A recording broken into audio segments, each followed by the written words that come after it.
All right, this video is going to be how to make a pretty good, pretty easy toaster oven pizza. So what I have here is about 235 grams of store-bought pizza dough. I got mine at Meijer's. I've used Meijer, Aldi, Kroger. Pizza dough from any of those places works just fine. Also, Helen Rennie on the internet, I'll leave a link down below, has a really good homemade recipe if you don't want to be lazy. But what I did here, I took the dough out, 235 grams, oiled my pizza pan. It's the one that came with my Breville toaster oven.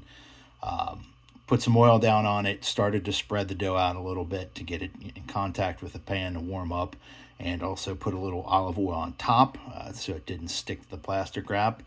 And for people who are new to pizza or, don't really feel confident about, stretching pizza dough out, worrying about it, this is a pretty crazy hack. So what I'll do here is start pressing the pizza out, stretching it under the plastic wrap, which actually stops it from sticking all over to your hands, and it also keeps it from sticking to the pan with the oil there.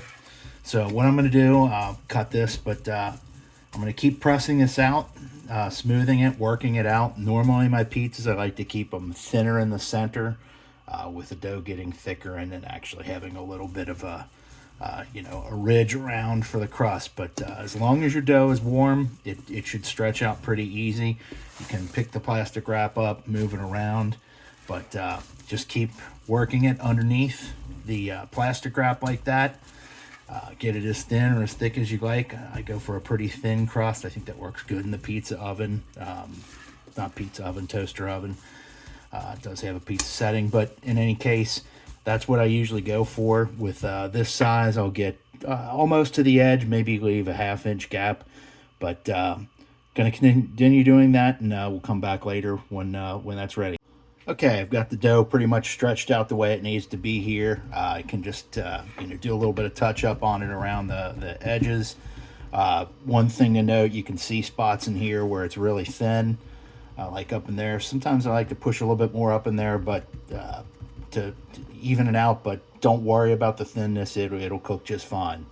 I'm going to top this. As you can notice, the oil is pretty much all the way up around the edge. It's what we want. As well as that oil coating the bottom of the pizza in this oven. It helps it get the nice brown and crisping on it. And I'm going to top the pizza and come back in a second. Okay, got everything topped. I'm not a big wild go crazy on the cheese fan. I kind of like lightly topped pizzas. If anything, I like a little bit more sauce. But this is just kind of what it looks like. The only thing I will say, right, putting pineapple on a pizza is a war crime.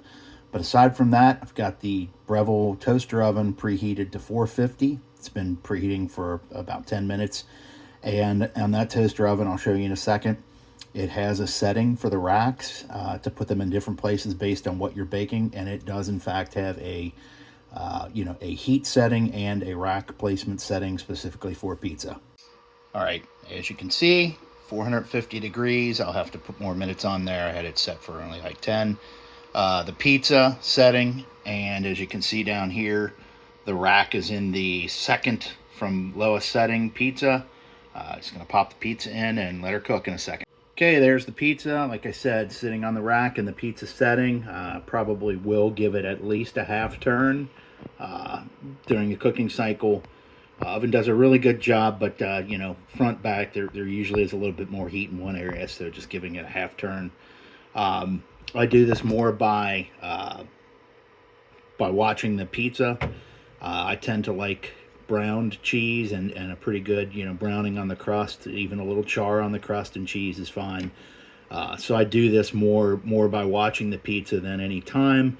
But if I had to guess, somewhere 12-15 minutes seems to be about where it takes to get it to where I like it.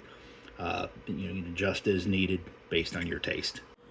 All right, pizza's looking pretty good at this point. It's bubbling up, as you can see, starting to get brown. Going to give it a quick half turn here. Like I said, I usually do this part way through just to ensure that there's no, hot areas in the oven. And at this point, probably keep a pretty good eye on it. Like I said, I like a little bit more browning on the top and on the cheese, but that should happen pretty quickly. Be back in a bit. All right, here we are with the finished pizza. I did throw a little bit of fresh basil on it. You'll notice it's sitting on the rack. Probably one of the most important parts of the cooking process. As soon as you rip it out of the oven, get it onto a rack with plenty of airflow underneath. That'll really preserve the crispiness of the crust. Stop the pizza from steaming itself. See if you can see under here. Yeah, you can see it got some nice color on there. Again, a lot of that's due to the olive oil. Gives it kind of that crispy fried crust taste, which is what I like. But there you have it. Pretty decent, pretty quick and easy pizza at home out of the toaster oven. Albeit, yeah, it's a bigger toaster oven, a Breville toaster oven, but you know, quick and easy. Don't have to heat up the whole house with the big oven, and you get the pizza just the way you want. Hope that helps. Thanks.